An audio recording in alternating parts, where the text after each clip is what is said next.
I'm going to talk about a pilot that we conducted between a large regional hospital with a acute stroke unit out to a rural hospital that does not currently have a stroke unit. And I've worked with stroke patients for quite some time throughout my career, and I have a real passion for improving stroke care. Stroke as an illness is a diabolical situation for someone to find themselves in, and the big evidence is that regardless of direct interventions like clot busting drugs and clot harvesting, the benefits that are associated with admission to an acute stroke unit in terms of reduction of disability and reduction of mortality are significant. So I'm going to talk a little bit about the lessons we learned in running a pilot of a telehealth enabled rural stroke unit. I think we need to be brave, and we need to talk about not just our successes, but when things don't work. And that doesn't mean that they won't work. What it means is we can learn great lessons to make sure our future implementation works well. So I'm going to fly through my slides pretty quickly. So this is just a little bit about us. Just some of the functions of the statewide telehealth support unit. I'm not going to go into that at any great length. So the benefits of telehealth. They're fairly simple. So equity of access to specialist care, partnership in management of patients at rural and regional sites, reduced burden of travel, that's a big one, and upskilling of local teams in rural sites. The benefits of rural stroke units are that we can conduct remote thrombolysis as long as the stroke patient presents within the 3-hour window for thrombolysis. Also early assessment and transfer for clot retrieval, equity of access to specialist care and interventionalist treatment, and reduction in stroke mortality associated with admission to a stroke unit. So, what steps did we take? Well, we formed a committee, and that consisted of members of the statewide stroke clinical network, the providing stroke specialist, providing stroke coordinator, the recipient side executive team, recipient clinicians, and obviously membership of the telehealth support unit.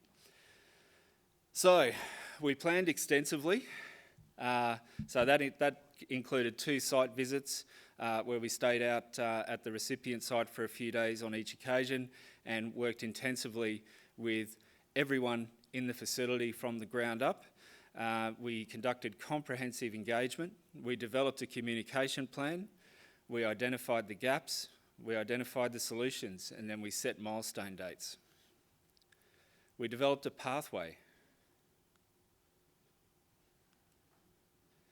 We developed a procedure and a model of care. And we mapped the process. We set a date for kickoff. And we made sure that we went through our checklist, that we had conducted engagement, we'd consulted, we'd analysed the gaps, we planned, we communicated, we developed a model of care, we developed our procedure, we developed a pathway, we made up our go-live date, and we achieved consensus. So all parties signed on to this and were happy with it. So all our ducks were in a line, we were ready to go, and it seems simple, right? So what could possibly go wrong? We'd been really thorough, everything had been conducted. But a few things got in the way, one of which was expectation versus reality. And this one, obviously I have a personal buy-in to this one. So expectation versus reality. Everyone's primed, we think it's going to go great, we're ready to go. This is going to be easy. We've set it all up, it's perfect. But we had no strokes. So once we went live, and you wouldn't wish this on anyone to have a stroke, but at least someone could have. But we had none. And then when we did get some, they were outside the 3-hour window, so we didn't have the opportunity to do any remote thrombolysis. Our model was very dependent on the providing site, providing telehealth support under an already overcommitted workload, and that was complicated by We had one specialist on board from the providing site who is a leading light in stroke care, but he was already very committed to managing strokes within their HHS. It was a cross-HHS border model, and so there were complications around that, particularly around issues of, is this an official trial? Have we signed off a memorandum of understanding or a service level agreement? And that was no in this case. The ward reviews were ad hoc. The whole idea of the model was the patient would be admitted, the stroke specialist would see them in ED through the RSQ and TEMZU systems. They'd then be admitted to the ward and they would do daily ward rounds, which is part of the evidence base for acute stroke care. Those ward reviews were ad hoc. They weren't every day. They weren't at the same time. So people very quickly lost track of what should be happening. Also issues around palliation versus transfer. I think it was a bit difficult for the stroke specialist at times to say, leave them there, they're not going to make it. So there was issues around, well, what do we do? Do we transfer this person to die at the providing site, or do we leave them there with comfort measures and quality palliative care? Our primary medical lead at our recipient site retired, lucky him, but he was a main driver of this at the recipient end. And after he left, things began to fall apart. We had part-time EDMSs coming in to cover the workload, and they didn't have the same level of commitment, which you can understand. You know, this wasn't their baby. This was just something that was happening before they came on board. It was an informal pilot. It changed over time. So because despite all of the groundwork done and all the procedures, models of care, etc., that was developed, there were several factors. Not having frequent stroke admissions meant that people fell out of practice fairly quickly. They de-skilled despite intensive training, and the model evolved, as it does, into people at 8 a.m. in the morning going, we've got this stroke patient, what are we supposed to do again? I think we're supposed to call such and such, and then someone else might say, no, I don't think that's how it works. We need to look online and find the procedures. Where are they? So you can see so many factors began to complicate things. Our go-live date, unfortunately, none of us realised was a public holiday. That was not particularly clever on our part. And so, you know, we were behind the 8 ball immediately from day one. Despite intensive training and education, the procedure was frequently not followed. And we had a lot of red tape around cross-HHS jurisdiction and determining the responsibilities of each site. That red tape included a little bit of flying under the radar. So at executive level, not everyone was aware that this body of work was happening. And if anything went wrong with it, we had no way of escalating it. So what did we learn? We learnt to expect the unexpected, that the pilot must be formal. We would not do this again without actually having an MOU or a service level agreement to conduct the trial. No matter how keen you are, do not start on a public holiday. And that's one of the things we suffered was perhaps an overabundance of keenness. We all loved this model and we wanted it to work, so the sooner we got started, the better. That public holiday also led into a brief period before we had people going on annual leave for the Christmas New Year break. And, you know, you would know yourselves that nothing really happens across December and January. Health goes on hold for 2 months, and we just kind of have that approach of, let's just keep it ticking over till February.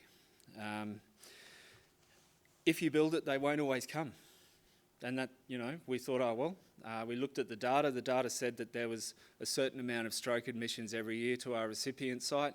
So we had a degree of confidence that we're bound to get strokes. We didn't. Use it or lose it. So you can intensively train staff. They can feel very confident in using the new model. But if they don't use it, it's quickly forgotten. You know, those of us who are clinicians, you know that in a busy day-to-day hospital, if you're not keeping in practice with a technique or a model of care, you very quickly find other priorities. The one positive thing is that everyone has goodwill and wants it to work, and that's something that we will definitely take with us moving forward. There remains enormous goodwill on both ends, and the model has continued in an informal way, but again, that's not consistent. That's not what we want. So finally, it is positive. This is just the beginning of quite a large-scale plan to implement telehealth-enabled rural stroke units. What we see on the landscape over the next 2 to 3 years will be a significant change in how stroke is managed in Queensland, but we'll also actually be working with other states. So there may be a model where a Victorian stroke specialist is on call for the night. That Victorian stroke specialist treats our patient in Queensland, and vice versa. A Queensland stroke specialist can treat a patient in Victoria. So that model is under development at the moment. Obviously, a lot of negotiation still ahead of us in terms of working between states, but we've passed the first hurdle and done all the credentialing and scope of practice for our specialists. The participating sites, they remain engaged and continue to collaborate, so that is ongoing, and that relationship can only get better when we make it more formal. We did learn valuable lessons that will inform the next steps and ensure that we come up with significant improvements in the quality of our models.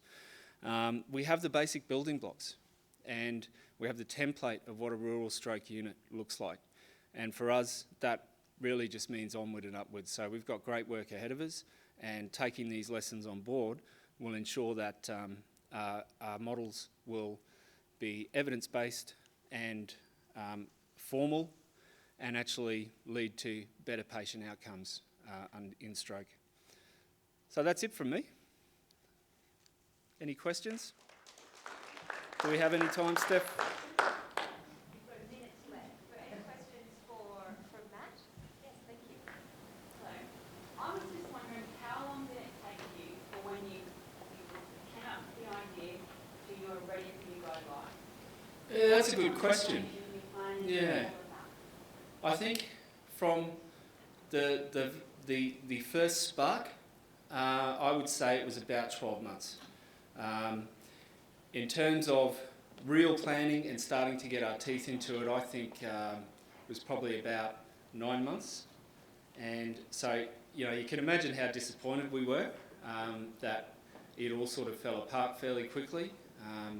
That was a fair bit of time invested, but that time remains a good investment because we learned such good lessons from this experience. Why were you going cross-border? Why did the recipient site not feed into their main area? That's a good question. The recipient site was the main area of that HHS, and they didn't have a stroke unit. So the whole idea was to set up a stroke unit supported by telehealth from the closest stroke unit. That would be their traditional pathway for transferring those patients anyway. The idea was that over time, that would need less and less telehealth support as local clinicians got more experience with managing stroke, and the whole idea is eventually you wouldn't have to do those daily ward rounds. They would be conducted by local doctors with local care from nursing and allied health, and as confidence grew, the outcomes would reflect that. Thank you. One more question we've got time for. I just wanted to make a comment about the question around timing. We were looking at doing this in Darling Downs, and just the challenge of rolling out the clinician education in the recipient sites. We had a really strong champion in our HHS from the providing site, ready to go in March, and then our meeting in May became June, July, so getting clinicians in all 17, the main three hubs, to all agree on a time, and then we had cancellation, so it took us a March date became a July date. So that's just an example of some of the challenges. Yeah, times can blow out very easily. All right, thanks everyone.